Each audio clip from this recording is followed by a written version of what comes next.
मुश्किलों से भाग जाना आसान होता है, हर पहलू जिंदगी का इम्तिहान होता है। डरने वालों को मिलता नहीं कुछ जिंदगी में, लड़ने वालों के कदमों में जहान होता है। जय हिंद दोस्तों, तो क्या हाल है? मेरा नाम है विकास। आज मैं आपको हिंदी के ऐसे मोस्ट इंपोर्टेंट क्वेश्चन बताऊंगा जो कि बोर्ड एग्जाम में हर साल आते हैं और इसी वीडियो से आपके 25 नंबर पूरे क्लियर हो जाते हैं। तो वीडियो को आखिर तक देख लेना अगर देखना है और 25 नंबर लेके चले जाओ अभी से हिंदी में, ठीक है। तो हिंदी आपके 24 मार्च का जो आएगा क्वेश्चन पेपर बिल्कुल सेम ऐसे ही आ जाएगा। तो आपको मैं बता दूं कि इसमें मैं आपको संदर्भ करना भी बताऊंगा और साथ में आपको व्याख्या करना बताऊंगा, साथ में ये क्वेश्चन जो इंपॉर्टेंट है वो बताऊंगा और साथ में इधर देखो बहुत सारे हैं। तो सबसे पहला क्वेश्चन क्या है? मेरी असफलताएं किस विधा की रचना है? तो मेरी असफलताएं जो है वो मैं हमेशा से बोलता हूँ वो है आत्मकथा विधा की रचना। तो इसको कहीं पर आपको लिख लेना, काफ़ी इंपॉर्टेंट है और ये बोर्ड एग्जाम में आ सकती है, चांसेस बहुत ज़्यादा हैं। और किसकी रचना है पूछ सकता है, तो आत्मकथा विधा की रचना है और मेरी असफलताएं गुलाब राय जी की रचना है, ठीक है। तो आपको ध्यान रखना है। उसके बाद हिंदी गद्य साहित्य का जनक माना जाता है। तो हिंदी गद्य साहित्य का जनक किसे माना जाता है? जयशंकर प्रसाद, हरिकृष्ण प्रेमी, भारतेंदु हरिश्चंद्र, राजेंद्र प्रसाद। मैं आपको बता दूं ये सारे क्वेश्चन बोर्ड एग्जाम में आ चुके हैं, नहीं पिछले साल के क्वेश्चन पेपर से मैंने उठाया है, ये भी आपको ध्यान रखना है। तो भारतेंदु हरिश्चंद्र, ठीक है। आगे कलम का सिपाही किस विधा की रचना है? तो कलम का सिपाही जीवनी है, उपन्यास, कहानी, निबंध क्या है? तो कलम का सिपाही जो है वो है जीवनी विधा की रचना। और ये किसकी रचना है? अमृत राय की। और किस पर आधारित है? प्रेमचंद पर। यानी प्रेमचंद पर। क्यों? अब मैं आपको बताता हूँ। जो अमृत राय ये लेखक है इसके, ठीक है, ये लेखक है, लेकिन किसकी जीवनी है? वो है प्रेमचंद की। यानी प्रेमचंद कलम के सिपाही थे तो वही के बारे में इन्होंने लिखा था। आगे बढ़ते, इनमें से जयशंकर प्रसाद की रचना है। तो जयशंकर प्रसाद की जो रचना है वो कौन सी है? तो जन्मेजय, यहाँ पर मेरी यूरोप यात्रा, चिंतामणि, जन्मेजय का नाग्यज्ञ, उजलिया। कौन सा है? तो जन्मेजय का नाग्यज्ञ है जयशंकर प्रसाद की रचना। ये आपको ध्यान रखना है, ठीक है। आगे बढ़ते हैं, विश्व साहित्य की रूपरेखा किस कृति की रचना है या कृति के लेखक कौन है? तो विश्व साहित्य की रूपरेखा राजेंद्र प्रसाद, जयशंकर प्रसाद, तो ये हो जाएंगे भगवत शरण उपाध्याय। ये आपको लिख लेना है इन सभी रचनाओं को, ठीक है। आगे बढ़ते हैं, और ये किस विधा की रचना है उसको कमेंट करो जल्दी से। क्या करना है? कमेंट करना है। किस विधा की, जल्दी बताओ। पांचवें इस तरीके से कमेंट करना, पांचवें का आंसर ये, ठीक है। ऐसे आगे, महिला आंचल कृति किस विधा की है? तो महिला आंचल कृति जो है वो है निबंध विधा की। और ये किसकी है? तो वो है फणीश्वर नाथ रेणु जी, ठीक है, ये है उसके लेखक। आगे बढ़ते हैं, रस मीमांसा कृति के रचनाकार है। रस मीमांसा कृति के रचनाकार आचार्य रामचंद्र शुक्ल जी हैं। मैं आपको बता दूं इनकी इंपॉर्टेंट रचना जो रस मीमांसा, एक होती है त्रिवेणी भी है, त्रिवेणी, और एक है सूरदास, ठीक है, सूरदास। तो इनको आप याद कर लीजिए। दूसरी बात दोस्तों मैं आपको बता दूं, ठीक है, दूसरी बात में एक बात और बता दूं दोस्तों कि ये जितनी भी ये रचनाएं हैं, रस मीमांसा, त्रिवेणी, सूरदास, ये किस विधा की रचना थी? ये है उपन्यास, ठीक है, ये आपको ध्यान रखना है, उपन्यास। चलो आगे बढ़ते हैं। इनका एक प्रमुख निबंध भी चिंतामणि है, उसको भी याद कर लेना, काफी इंपॉर्टेंट है चिंतामणि, ठीक है, आ सकता है एग्जाम में। तो चलो आगे बढ़ते हैं, ठीक है। तो भाई साहब आगे क्वेश्चन आता है कि नीड़ का निर्माण फिर किस विधा पर आधारित रचना है? तो नीड़ का निर्माण फिर मैं हमेशा बोलता हूँ भाई साहब कि ये आत्मकथा विधा पर आधारित रचना है। किसकी रचना है? तो हरिवंश राय बच्चन जी की, ठीक है। मतलब जो लेखक है वो है हरिवंश राय बच्चन। कभी कभी पूछ लेता है तो इसीलिए मैं साथ में हर चीज बता देता हूँ। आगे, बाण भट्ट की आत्मकथा कथा किस विधा पर आधारित रचना है? तो बाण भट्ट की आत्मकथा किस विधा पर आधारित रचना है? मैंने बोला था पिछली वीडियो में भी, अब की भी बोल रहा हूँ, कॉमेंट आपको करके बताना है ताकि आपको याद रहे। आपको याद आ जाएगा कि हाँ मैंने विकास भैया के वीडियो में कमेंट किया था, अगर क्वेश्चन पूछ लेगा तो, ठीक है। बाण भट्ट की आत्मकथा किसकी रचना में बता दे रहा हूँ, हजारी प्रसाद द्विवेदी की है, आप देख लेना, हजारी प्रसाद द्विवेदी जी की है। अब ये बताओ किस विधा की है, आप बताओ, ठीक है, द्विवेदी। तो आगे बढ़ते हैं, सूरज का सातवां घोड़ा कृति किस विधा की है? तो सूरज का सातवां घोड़ा उपन्यास है, किसका है? धर्मवीर भारती जी का। किसका? धर्मवीर भारती का, देख लेना, ठीक है। मुझे कंफ्यूजन हो रही है इसमें वैसे, लेकिन धर्मवीर भारती का ही होगा, आप देख लेना, ठीक है, धर्मवीर, इसको देख लेना जरूर, ठीक है, फिर कमेंट करना किसका है, धर्मवीर भारती। आगे बढ़ते हैं, आवारा मसीहा किस विधा पर आधारित रचना है? तो आवारा मसीहा जो है वो जीवनी विधा पर आधारित रचना है, ठीक है, आपको ध्यान रखना है। आगे बढ़ते हैं, त्यागपत्र उपन्यास के लेखक हैं। तो जो त्यागपत्र उपन्यास के जो लेखक हैं वो हैं जैनेन्द्र कुमार, ये आपको ध्यान रखना है। और त्यागपत्र किस विधा की रचना है? तो वो है उपन्यास, यहाँ पर बोल ही दिया गया है। तो इन सब चीज़ों में आपको थोड़ा ध्यान देना है। आगे बढ़ते हैं, तीर्थ सलील के लेखक है, तीर्थ सलील के लेखक, तो तीर्थ सलील किसकी रचना है? कमेंट करना है, ठीक है, मतलब मैं बताऊंगा नहीं अब आपको, आपको कमेंट करना है। अब कमेंट में क्यों करवाता हूँ, क्योंकि ये कठिन रचना है, आ सकती है एग्जाम में। अगर आप कमेंट करे रहोगे तो आपको मालूम रहेगा कि हाँ मैंने विकास भैया के चैनल पर ये कमेंट किया, तो आपको याद आ जाएगा। सबसे बड़ी बात यही होती है ना यार। दीपदान कृति किस विधा की रचना है? तो दीपदान आप हमेशा पढ़ते आ रहे हो भाई। दीपदान जो है वो है एकांकी विधा की रचना, राम कुमार वर्मा की एकांकी है, ठीक है। तो अब की बार इसी तरीके क्वेश्चन आएंगे। बहुत सारे लोग बोलेंगे कि लिखवाते हैं कि मतलब किसी एक एकांकीकार का नाम लिखिए। ऐसे ऐसे क्वेश्चन ही नहीं आएंगे अब की बार, ज़्यादातर आप देख लेना। हो सकता है एक आध आए, नहीं आएंगे। तो इसीलिए मैं आपको इस तरीके क्वेश्चन करवा रहा हूँ। अब बात आती है भाई साहब आगे, ठीक है। तो आगे आप लोग देख लो पहले, ये 100% आने वाले हैं, तो इनको आप तैयार जरूर कर लो कि हिंदी पद्य साहित्य पर आधारित है और इनमें से 5 नंबर का आएगा। इसमें मैंने आपको बता दिया 5 नंबर इसमें आपके फिक्स हो गए और 5 नंबर इसमें आपके फिक्स हो जाएंगे, ठीक है। कौन से? पहला क्वेश्चन है रीतिकाल की किन्हीं 2 प्रवृत्तियों का उल्लेख कीजिए। तो रीतिकाल की 2 प्रवृत्तियां आपको बताना है। कौन कौन सी है रीतिकाल की 2 प्रवृत्तियां?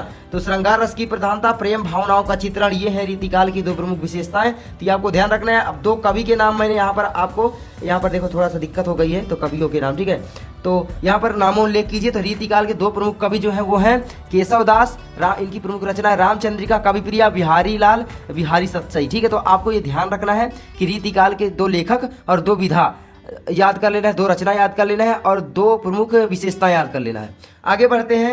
द्विवेदी युग की किन्हीं 2 विशेषताओं का उल्लेख कीजिए। तो द्विवेदी युग की 2 विशेषताएं बताना है, देश प्रेम की भावना और सामाजिक समस्याओं का चित्रण। ये आपको अब द्विवेदी युग के 2 प्रमुख कवि का नाम बताना है। तो वो है अयोध्या सिंह उपाध्याय, हरियाउद, और इनकी जो प्रमुख रचना है प्रियप्रवास। मैथिली शरण गुप्त है जिसकी प्रमुख रचना है साकेत या यशोधरा। कभी कभी रचना भी पूछ लेता है कि प्रियप्रवास के रचयिता का नाम लिखिए या साकेत के रचयिता का नाम लिखिए। विधा तो नहीं पूछेगा क्योंकि विधा में, काव्य में विधा ज्यादा नहीं होती, ठीक है। काव्य में विधा नहीं होती।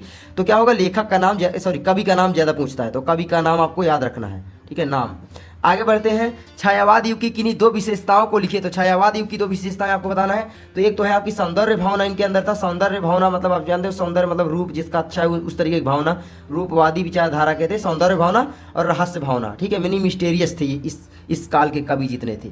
तो है तो छायावाद युग को शुक्ल युग, प्रसाद युग, प्रेमचंद युग के नाम से भी जाना जाता है। ये भी आपको ध्यान रखना है कि भाई साहब छायावाद युग को क्या शुक्ल युग, प्रसाद युग और प्रेमचंद के युग के नाम से जाना जाता है। अगर पूछ ले कि प्रेमचंद युग की 2 विशेषताएं बताए तो भी यही लिखना है, शुक्ल युग की 2 विशेषताएं पूछे तो यही लिखना है।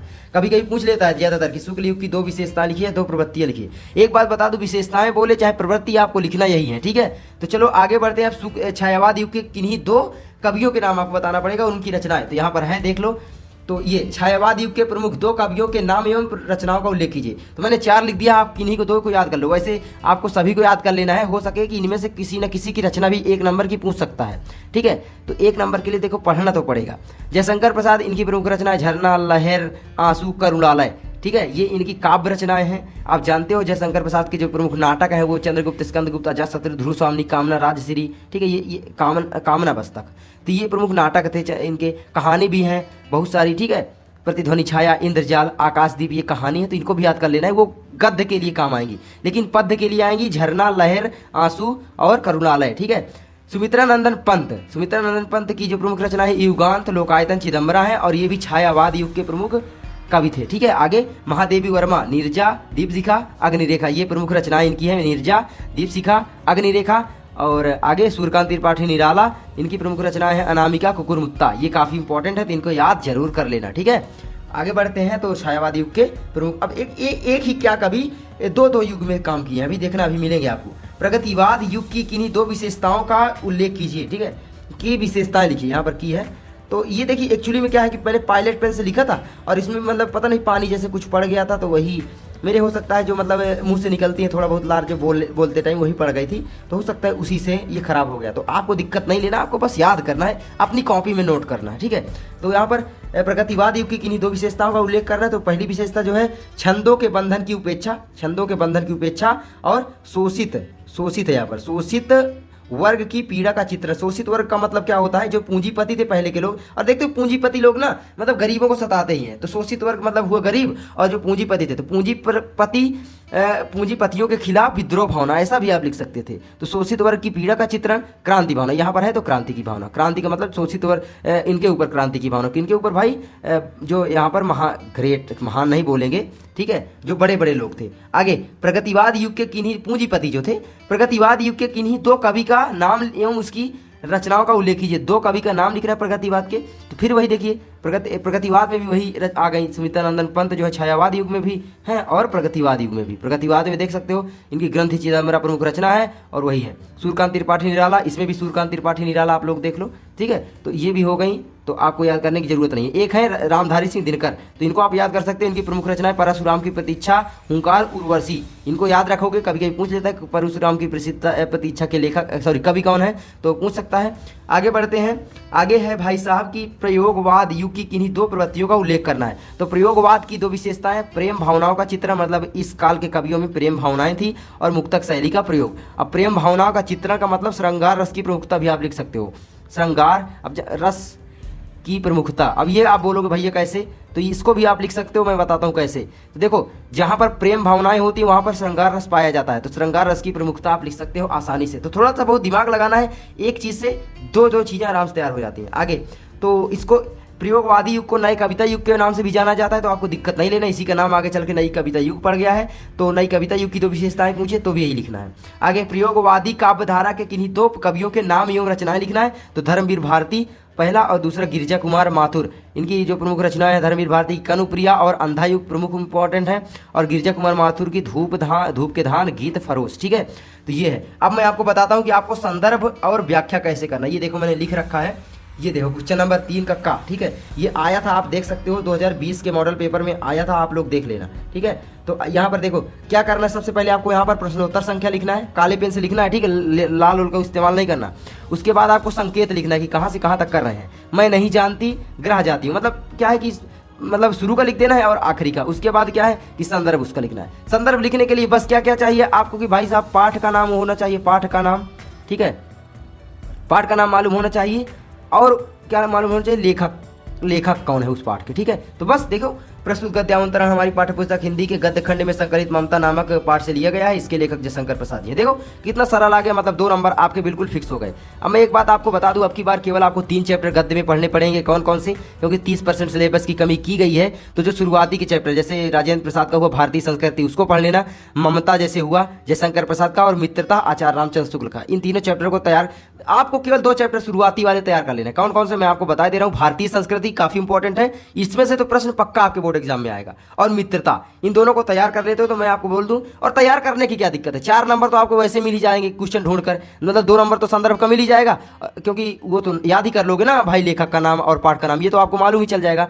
अब 2 नंबर का प्रश्न उसी में पूछा जाएगा, उसी से उत्तर देना होगा। और 2 नंबर की व्याख्या के लिए आप 20 पेज मत पढ़ो, केवल आप बुक पढ़ो, बना बना कर लिख देना, 2 नंबर आराम से मिल जाएगा। तो आप इस तरीके से देखो, व्याख्या मैंने अपने मन से लिखा है, आपको कहीं क्वेश्चन बैंक में नहीं मिलेगा, ठीक है, इस तरीके से। तो ये देखो क्वेश्चन एक जो पूछा जाता है वही क्वेश्चन का मैंने आंसर इतना बड़ा लिखा है। तो 2 नंबर ये आपको फिक्स हो जाएगा, 2 नंबर आपका ये फिक्स हो जाएगा, और 2 नंबर ये हो जाएगा, मतलब 6 नंबर आपके टोटल फिक्स हो जाएंगे। इसी तरीके से आपके पद्यांश में भी आएंगे, तो इस तरीके से पद्यांश लिख देना है। देखो फिर वही संकेत लिखना है, रानी में वनवास दियो है, बस वही संदर्भ प्रस्तुत। यहाँ पर पद्यावतरण लिख सकते हो या पद्यांश। हमारी पाठ्यपुस्तक हिंदी के काव्य खंड है, देखो यहाँ पर गद्य खंड नहीं लिखा, काव्य लिखा है, ध्यान देना। काव्य खंड में संकलित वन पथ पर शीर्षक कविता से अवतरित है, इसके कवि तुलसीदास ही हैं। तो यहाँ पर ये आपका कितने नंबर दे के जाएगा, 1 नंबर दे के जाएगा। अब ये व्याख्या आपकी कितने नंबर दे के जाएगी, 4 नंबर दे के जाएगी। तो देखो व्याख्या मैंने अपने मन से लिखा है, बस आप थोड़ा उसको पढ़ोगे, उससे हिंट मिल जाए, अर्थात करके बहुत बड़ा लिख देना है, बस आपका फिक्स हो जाएगा, ठीक है। आपको ज्यादा पढ़ने की जरूरत नहीं है। आप लोग सोचते क्या हो कि मैं जब पूरा रट लूंगा तभी जाकर बोर्ड एग्जाम में नंबर आएंगे, जो कि ऐसा नहीं होता। ऐसा मैं भी सोचता था, इसीलिए मैं बोल रहा हूँ, जो कि मेरी बहुत बड़ी मूर्खता थी, वरना मेरे 90 नंबर की जगह कम से कम 98 नंबर आते। सही बता रहा हूँ, 90 तो आए थे हिंदी में, लेकिन 98 आते। तो मैं क्या बताऊं, आप लोग ऐसी गलती ना करें। और काव्य सौंदर्य आपका 1 नंबर का पूछा जाएगा, देखो 4 और 1 यहाँ पर 5 यहाँ पर, और 1 नंबर का काव्य सौंदर्य आएगा। तो काव्य सौंदर्य में आपका पूरा 6 नंबर हो जाएगा। काव्य सौंदर्य में क्या रस है, क्या अलंकार है, तो यहाँ पर रस श्रृंगार है, ठीक है। तो यहाँ पर श्रृंगार छंद सवैया है, सवैया तुलसीदास वाले में होता ही है, भाषा ब्रज है, और इनकी एक अवधि भाषा होती है, एक ब्रज, बस तुलसीदास का समझ लो तो यही भाषा लिख देना है। तो आई होप आपको ये वीडियो अच्छी लगी होगी। अगर वीडियो अच्छी लगी तो प्लीज वीडियो को लाइक कर देना, चैनल पर सब्सक्राइब कर देना। मैं मिलता हूं आपसे अगली वीडियो में। जय हिंद, जय भारत। तेरी झलक सरफी श्रीवल्ली, क्वेश्चन करे जो हल्की